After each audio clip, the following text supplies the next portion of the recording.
Pajak akan naik, mampukah rakyat? Nah sekarang lanjut Pak.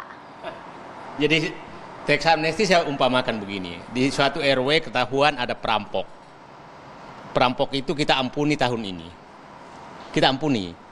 Tapi ada kita tahu tidak merampok tapi tidak diampuni saat itu. Kita tahu. Nah, terus yang bekas perampok merampok lagi. Merampok lagi. Nah, karena ketua RW-nya itu sudah takut, maka diampuni lagi. Ya, kira-kira begitu perumpamaannya. Nah, wajarkah pemerintah takut terhadap perampok? Kan sebenarnya harusnya penegakan hukum. Nah, seharusnya karena begini, pada saat teks amnesti itu kan harusnya teks ratio naik kan. Ini malah turun. Kalau turun berarti kan ada pengemplang pajak dong.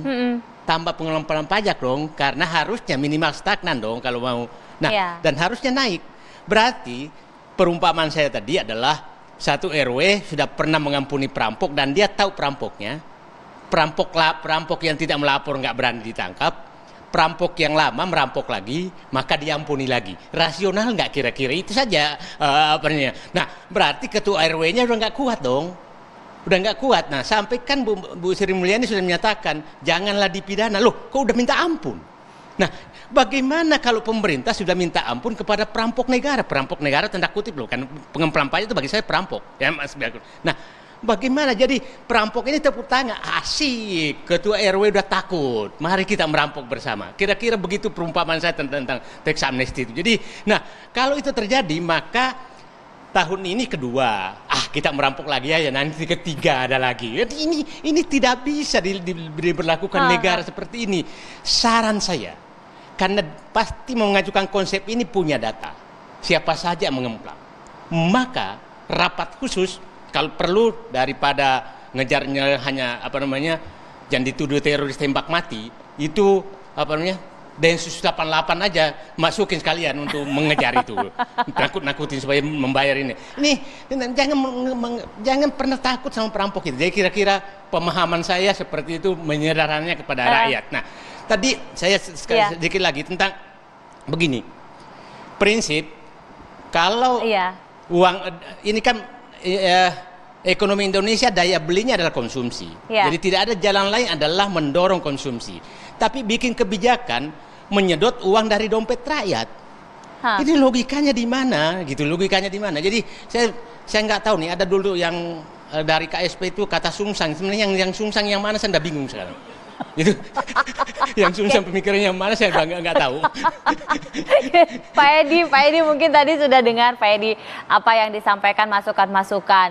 Sebenarnya kah apa catatan itu sudah ada di meja presiden sehingga menjadi catatan-catatan ketika kebijakan ini nanti tahun depan jadi atau tidak ditetapkan, ataukah sebenarnya memang belum lengkap datanya? Silahkan Pak Edi. Baik, makasih ya, makasih Pak Said, Pak Misbahkun, Mbak Eni. Semua pendapatnya saya perhatikan dengan sama ya. Jadi gini ya, ada beberapa hal yang kita mesti bedakan dalam tahapan analisis, tapi nanti saling terkait. Karena solusinya bisa beda. Yang pertama adalah tax ratio ya. Tadi kan sudah sekilas ditampilkan ya bahwa tax ratio kita turun ya. Kalau itu turun di masa pandemi itu sesuatu hal yang mudah dipahami ya. Tapi kalau kita lihat tadi kan 2019 kan juga turun ya. Dari 2018 yang sudah di atas 10%, kemudian 2019 turun lagi ya. Jadi ini saya kira menjadi cermin buat kita ya, buat pemerintah untuk mungkin ada yang perlu diperbaiki dalam administrasi perpajakan. Dan perbaikan administrasi perpajakan itu kan termasuk misalkan tadi ya mengejar pengemplang pajak dan sebagainya maksudnya ya. Nah itu kan istilahnya no regret move ya. Jadi apapun masalahnya itu tidak pernah jelek gitu ya. Dan tidak ada kontroversi tentang itu. Saya kira itu yang memang harus diprioritaskan. Yang kedua adalah tentang defisit anggaran. Nah ini yang memang tidak mudah gitu. Ini bukan excuse ya, tapi beneran. Nah, defisit itu kan muncul karena pengeluarannya lebih besar daripada penerimaan, sehingga itu harus dibiayai dan mostly itu dari dengan utang gitu, katakanlah demikian ya. Nah, yang tadi katakan Pak Said ya, memang betul bahwa kalau kita mau menghilangkan defisit, ya cara yang paling mudah logikanya adalah mengurangi pengeluaran gitu kan, mengkat pengeluaran. Nah, tapi itu juga memang tidak mudah-mudah amat. Kenapa? Pengeluaran pemerintah ini kan menganut prinsip counter cyclical. Jadi ketika perekonomian itu lesu, maka yang diharapkan berfungsi untuk mendorong perekonomian sebagai stimulan adalah pengeluaran pemerintah. Per teori maupun dalam praktek seperti itu gitu. Nah, sehingga kalau dari saya pribadi dan juga kami di kantor staf presiden itu tidak terlalu berpikir tentang bagaimana mengkat anggaran. Yang kita selalu tekankan adalah kualitas belanja pemerintah. Jadi tidak apa-apa belanjanya besar karena memang ini diperlukan, tetapi belanjanya harus berkualitas. Yang berkualitas itu seperti apa? Yang berkualitas yang mendorong pertumbuhan ekonomi, mendorong penciptaan lapangan kerja dan sebagainya. Nah, oleh karena itu yang menjadi persoalan di sini kalau menurut kami bukan pada soal besaran belanja, tetapi di kualitas belanja gitu ya. Nah, kemudian yang di sisi lain kalau kita mau menghilangkan atau mengurangi defisit, memang memperbesar penerimaan. Jadi kalau belanjanya kita sudah tidak bisa kurangi secara radikal, memang salah satu caranya adalah dengan meningkatkan penerimaan. Ini dari sisi kondisi maupun regulasi ya, karena dengan adanya pandemi kan kita diberi kesempatan untuk memperlebar defisit sampai 6%. Nah, tapi nanti tahun 2023 itu kan harus kembali ke maksimal 3%. Nah, sehingga tahun 2022 ini menjadi tantangan ya, karena tahun berikutnya itu defisit akan kembali ke maksimal 3%. Nah, bagaimana meningkatkan penerimaan negara khususnya dari pajak? Nah, ini saya setuju dengan Pak Misbahkun. Kita perlu langkah-langkah yang kreatif, kita perlu langkah-langkah yang paling kecil risikonya gitu. Kalau mau dibilang risikonya tidak ada, nggak mungkin. Yang namanya peningkatan penerimaan negara khususnya dari pajak itu pasti painful ya. Kalau istilahnya itu painful adjustment.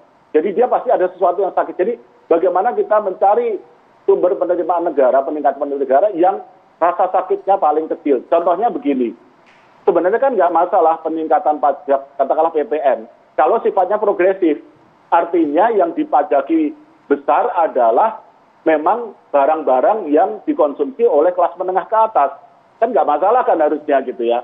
Jadi ada aspek redistribusi di situ.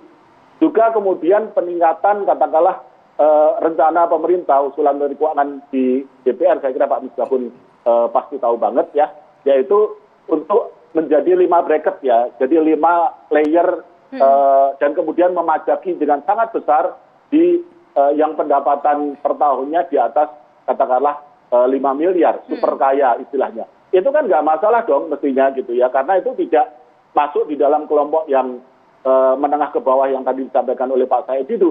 Untuk kelompok yang menengah ke bawah, mereka akan kena, dalam arti mereka dapat fasilitas penghasilan tidak kena pajak kan gitu ya. Jadi memang pajak tidak dikenakan secara jadi menurut kami selama mekanismenya itu sistemnya progresif, artinya yang di kelas atas itu memang dipajaki lebih besar, itu menurut kami tidak masalah dalam arti tidak terlalu menyakitkan gitu kan. Nah, apakah itu ada justifikasinya? Ada. Kita lihat di masa pandemi, itu simpanan di bank itu meningkat kok, gitu loh. Dari tabungan di bank itu meningkat, termasuk tabungan-tabungan yang nilainya besar, itu meningkat kok, gitu loh. Nah, jadi artinya kelas menengah ke atas itu punya uang.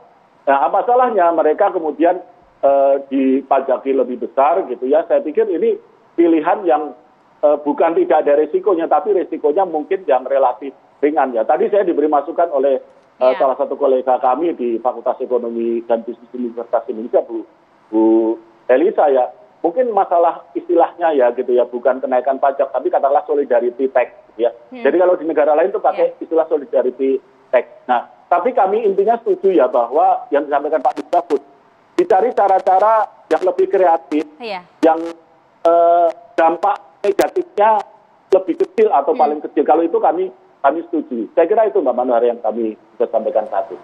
Mas Misbahkun nanti akan jawab, termasuk juga Mbak Eni akan menanggapi sesaat lagi. Tetaplah bersama kami.